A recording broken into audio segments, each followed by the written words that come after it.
Just like having the right information is necessary to make solid hiring and lending decisions, being engaged in our community is important.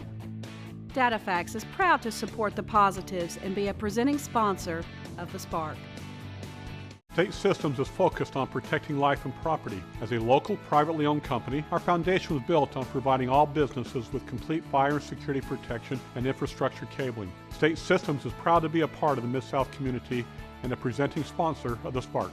Lipscomb & Pitts Insurance has been serving the Mid-South since 1954. We've always focused on supporting our community and believed in promoting the positives, encouraging engagement, and leading by example. Lipscomb & Pitts is proud to be a presenting sponsor of the Spark.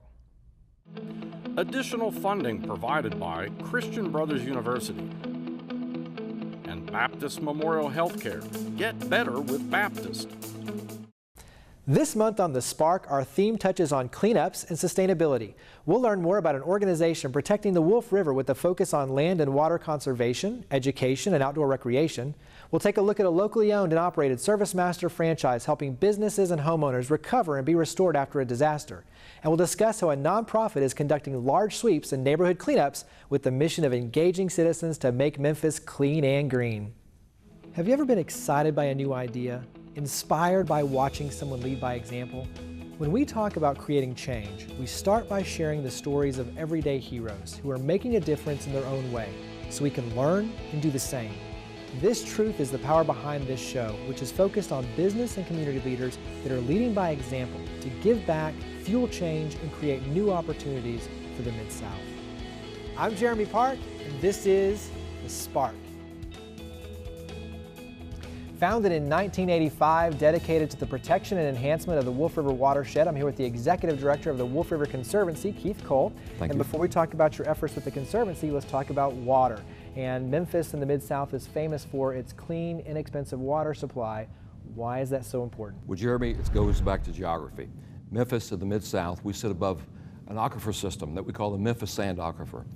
And that Memphis Sand Aquifer, if you can just imagine when it rains, the floodplains, and we protect floodplains primarily, and the recharge areas for our aquifer, most of them are located in Fayette County. So if you can just imagine out in Fayette County when the floodplains flood, as they should, those waters filter through those floodplains, and those floodplains act as a giant leafy sponge, if you will, to help filter our water for us. So all that water is basically being filtered down naturally through sand and rock, so by the time we go to draw it out, all of a sudden now it's clean and it's inexpensive because we don't have to purify it, right? That's quite right, because some communities, most communities get their water from a reservoir system, a lake, if you will.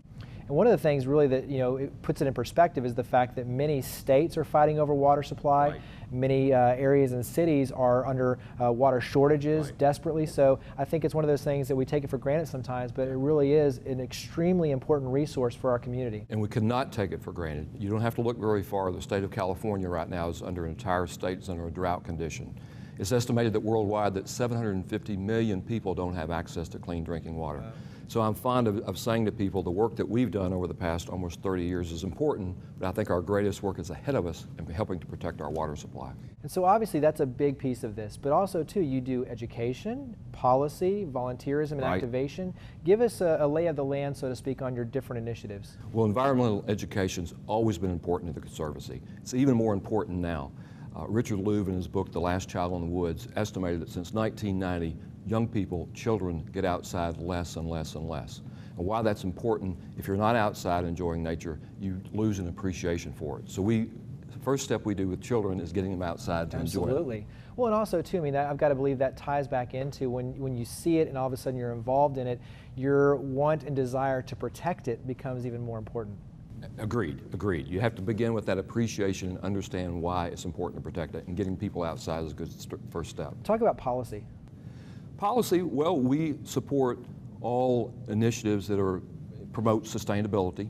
Now, as a 501c3, we do that more through working through our volunteers and our members, not so much directly with legislation. Gotcha. So talking about volunteer, that's a great segue in. Let's go ahead and show, because volunteerism activation is a huge piece of what you do, and we'll talk afterward on taking canoe trips and all sorts of fun activities to get people involved in enjoying nature. But let's show some volunteers out there getting involved, getting their hands dirty a little bit with the Wolf River Conservancy. Let's do that.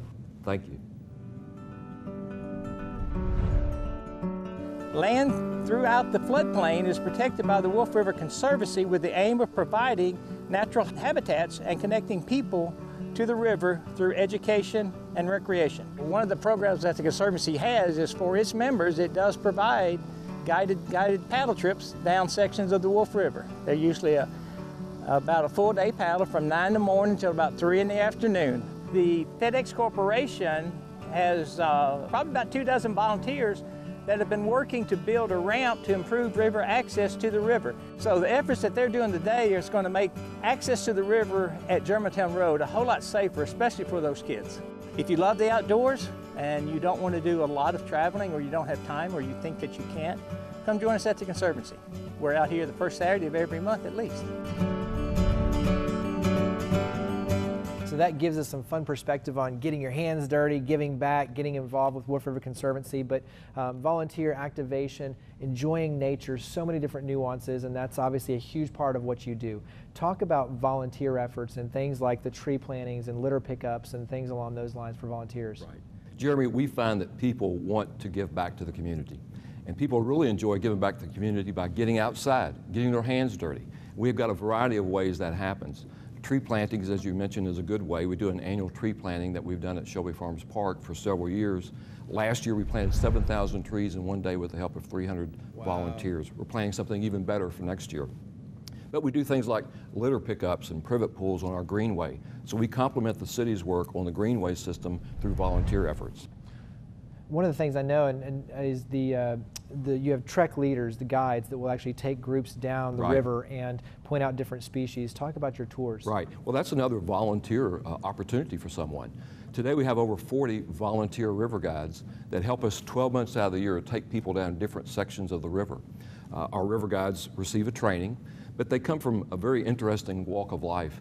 Various walks of life. We have a retired policeman, retired firefighters, we have retired college professors, we have young professionals, men and women, and they devote a good amount of their time ensuring that people get down the different sections of the Wolf and the Ghost River in a safe, secure manner. And talking about the Ghost River, that was a huge success for you, right? It was. For many people, it's one of our most significant activities that we've ever done. Saving the Ghost River in 1995, we helped protect 4,000 acres. It's now the Ghost River State Natural Area. And in doing that, we also protected that stretch of water from LaGrange to Moscow, which is generally referred to as the Ghost River section of the Wolf River. And I remind people, because so many people have been down that section of the river and they're always surprised how beautiful it is, I remind them when they have a hard time understanding what land conservation is, to understanding that if there hadn't been a Wolf River Conservancy in 1995, you wouldn't have the Ghost River section today. And you also wouldn't have Ghost River beer. You wouldn't have Ghost River beer either. That's right.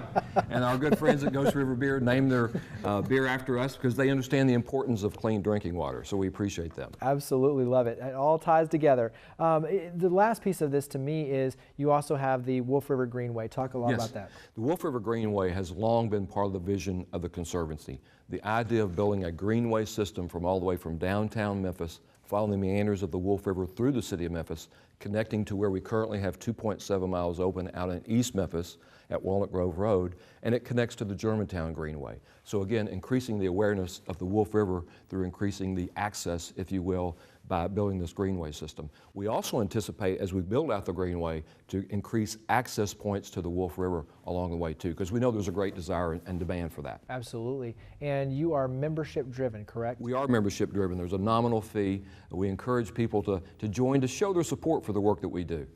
Well, I'll tell you what, it's a great thing. You can take your coworkers, your family, friends, and take the guided tours. You can obviously get your hands dirty and go out there and plant trees and do the trash pickups. Absolutely love everything you're doing to not only conserve, but also to enhance the Wolf River, and the Wolf River Conservancy is doing a fabulous job, so thank you for coming on the show. Thank you, Jeremy. We appreciate it.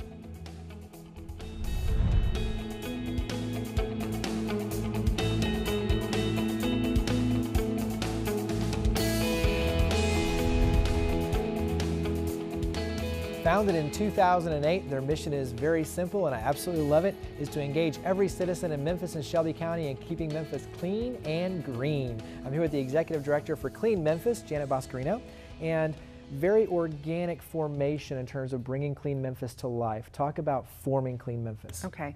I was in business development for 20 years or so, and as I traveled and came back to Memphis, I noticed that it seemed more littered over the last 10 years compared to other cities I was visiting. About the same time, the Commercial Appeal had an article talking about our difficulty in attracting people to move to Memphis at times, and us losing populations to other cities like Atlanta, Charlotte, and Nashville. So my neighbor and I were having this discussion, and he had noticed the same thing too, and we decided that we could either complain, move, or try to do something about it. So he, Darren Hillis, and Mark Lovell and I all sort of came together, and Clean Memphis was born out of that just desire to try to make a difference. See, I love that. Everyday citizens saying, you know what, let's do it, take the initiative, and bring it to life. Exactly.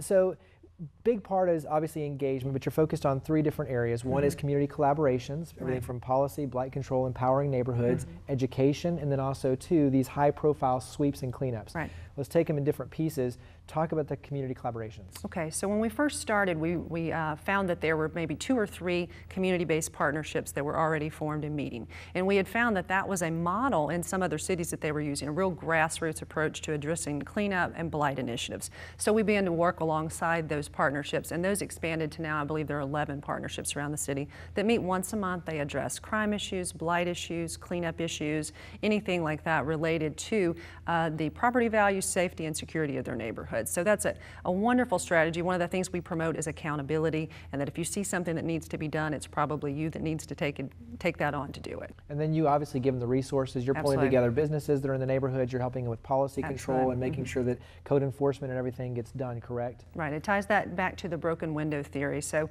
if there are blighted properties in your community, that is going to reduce your property values, it attracts crime, all of these negative components that we don't need. We really need to put our best face forward as a city so that we can attract businesses and attract residents, so that our property values are in place and we're presenting ourselves as a safe and clean city.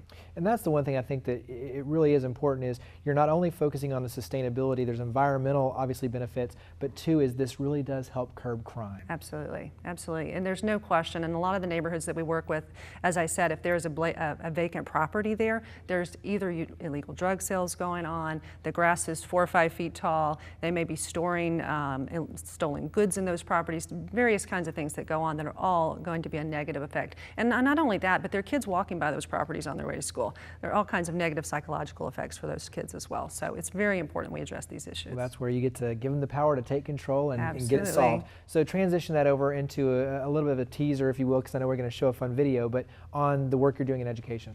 So what we've decided is we can't clean our way out of this issue either. We really have to engage residents, engage young people, and raise a generation of people who really understand how important it is to have a clean and healthy and safe city. So we have 2 full-time teachers on staff now that work directly in schools to provide environmental education. And we have 2 broader education components that we can talk about after the break. I'm about to say, we'll take this as a perfect chance to show us education in action with Clean Memphis.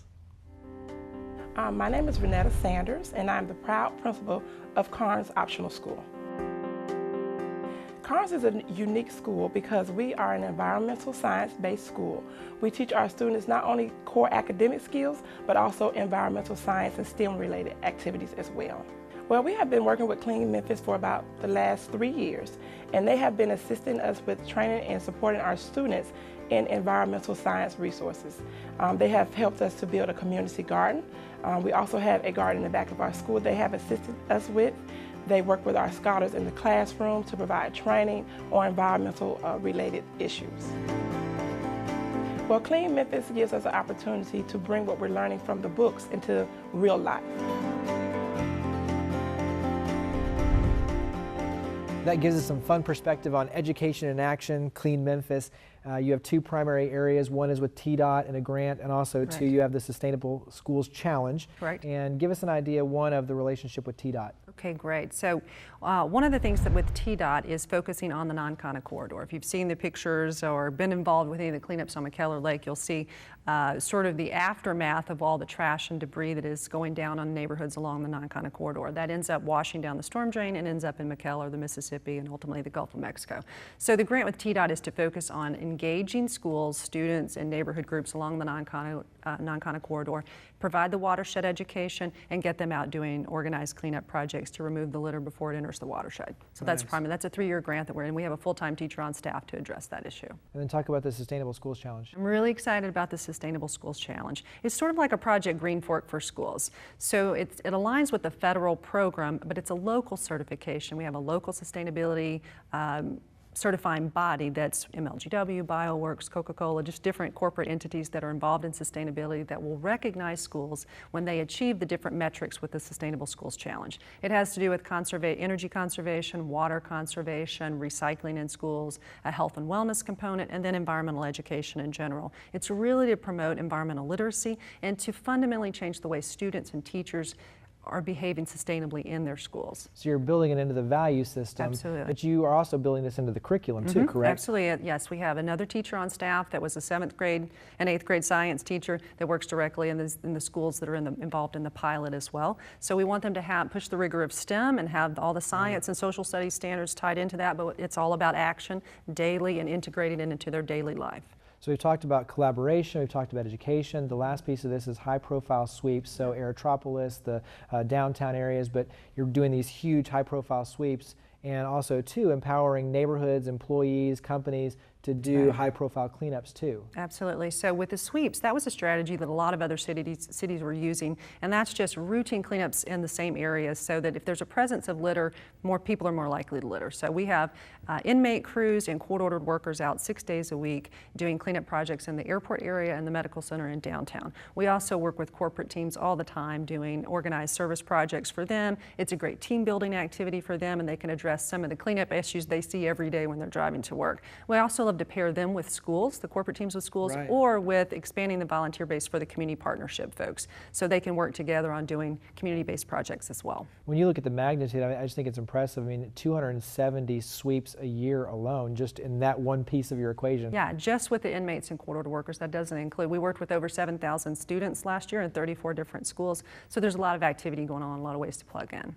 Well, I'll tell you what, the one thing you do is you make it extremely easy for anyone and everybody to help keep Memphis and Shelby County and this whole Mid-South region clean and green. So thank you very much for all of your efforts and for coming on the show and sharing. Thank you.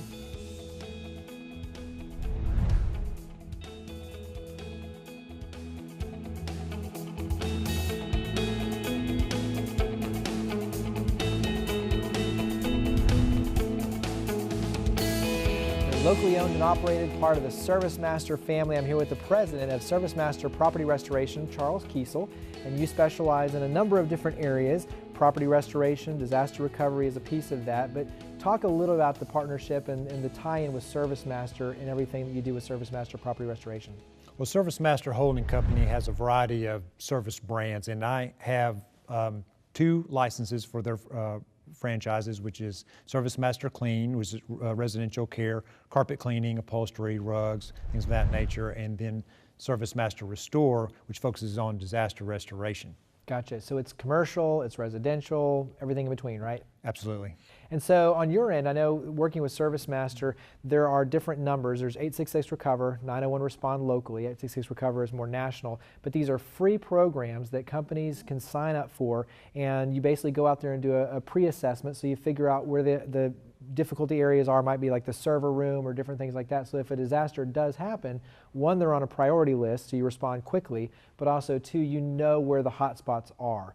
Walk us through kind of that plan for ServiceMaster and also the 866 Recover and 901 Respond. Absolutely. So the 866 Recover vanity numbers, the phone number that you would call to their national hotline, is a platform mostly for national or regional accounts. And then our local number, 901 Respond, is for businesses here in the Mid-South region. And for any of those companies involved in either program, we'll go out and we'll do an assessment for that facility and just do a quick walk through, find out what the critical areas of need are, server rooms, raised floors, just, you know, if it's a highly dense area and you know, we have a water damage or fire and we have to do a pack out, you know, how much manpower is going to be associated with working in that environment. And certain environments have hazardous conditions that we need to be aware of before we come on site. Gotcha. Security concerns or access controls, And so it just makes that whole contingency planning a lot easier when we do a pre-assessment. And then, of course, when a catastrophe or regional event occurs, such as this previous winter, we had the polar vortex, then when you really in need, those customers are priority, and they kind of jump to the head of the list, and we're able to really serve them best. I know that on your end, when you talk about flood damage, fire damage, mold remediation, one of the things that you do a very good job with your team, that it's that care, that compassion. So you really walk them through all the different steps so that as you're going through and you're starting the process of getting their home or getting their office back to working order, you're really kind of holding their hand along the way. Talk about just the personal side, the compassion, the empathy that goes along with the work you do.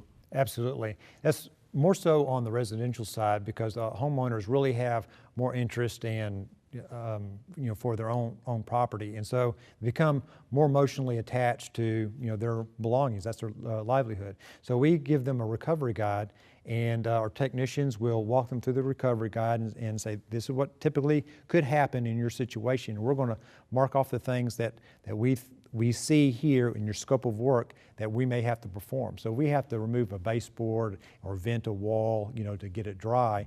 The customer's not feeling like we're tearing up their home. They understand that we have to do this to prevent mold or some kind of secondary damage. Gotcha. I know that we're going to talk after the work about your philanthropic efforts and your community engagement, which is huge. That's the part I love the most. But let's go ahead and take a quick look, because one of the things that you've done is you've hired somebody from SERVS to be a part of your family. So let's take a quick look and use this as a teaser to then come back and talk more about your philanthropy. My name is Tyler Hampton. I'm Executive Director at SERVS. SERVS is an agency that provides support services to people with disabilities all throughout Shelby County and Tipton County. We have employment services where we employ over 150 people. We have a career center, and in our career center we provide skills training, primarily soft skills. We try to help them understand what it means to work in the community. We also have, we work with the Department of Vocational Rehab. We provide assessments and job placement through the Department of Vocational Rehab. ServiceMaster is one of the organizations we've worked with in the community. And ServiceMaster has been very open and receptive to hiring people with disabilities.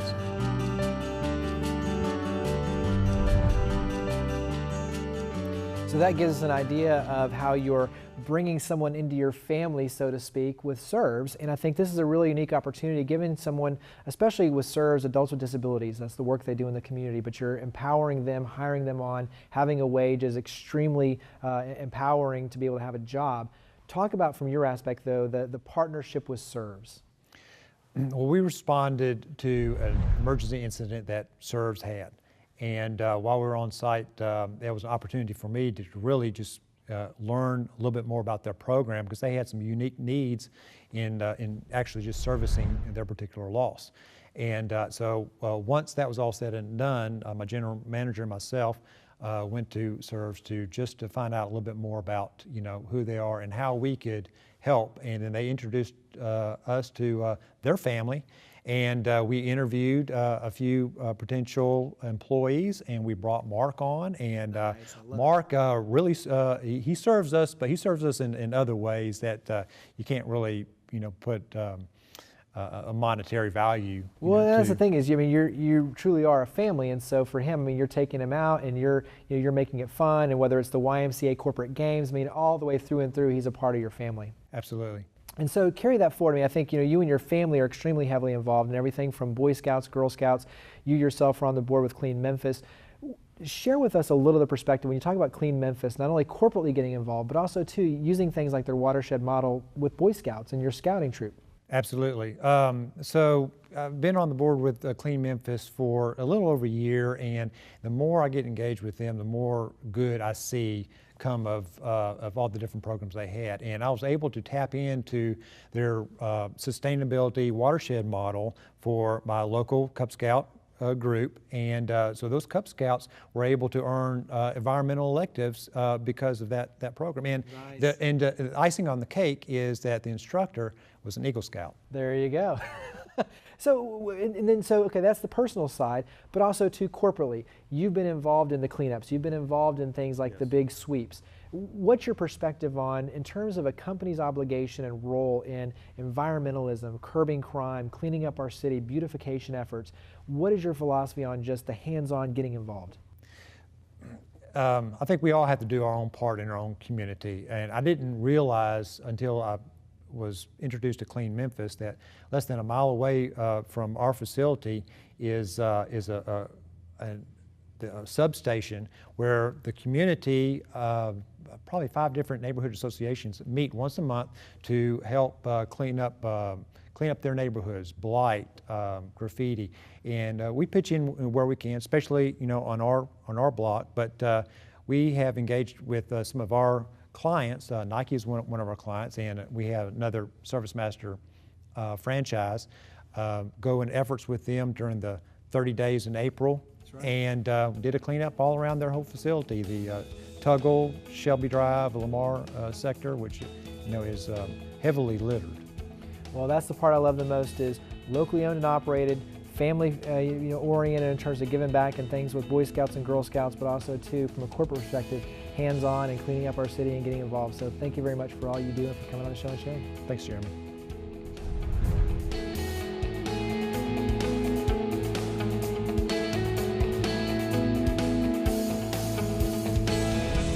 As you saw today, Memphis enjoys a distinct competitive advantage when it comes to our water supply. Experts in the field of water quality tout Memphis water as some of the most clean, clear, and odor-free water in the world. So while other cities face shortages, we're sitting on a globally desired source of relatively inexpensive and abundant clean water. It's critically important that we and organizations like Wolf River Conservancy protect our environment and natural resources. Taking ownership and having the civic pride to clean up our neighborhoods, fighting litter and blight like Clean Memphis and volunteers like Charles Kiesel goes beyond the aesthetics. Protecting our environment and having a cleaner city helps reduce crime, create safer streets, and serves as an economic driver attracting tourists and families to our community. It wasn't that long ago that Memphis was the 5-time winner of the nation's Cleanest City Award, and together we can reclaim that title.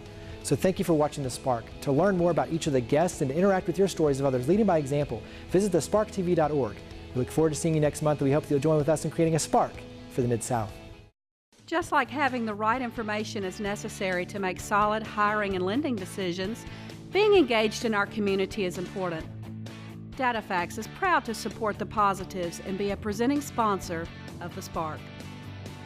State Systems is focused on protecting life and property. As a local, privately owned company, our foundation was built on providing all businesses with complete fire and security protection and infrastructure cabling. State Systems is proud to be a part of the Mid-South community and a presenting sponsor of The Spark.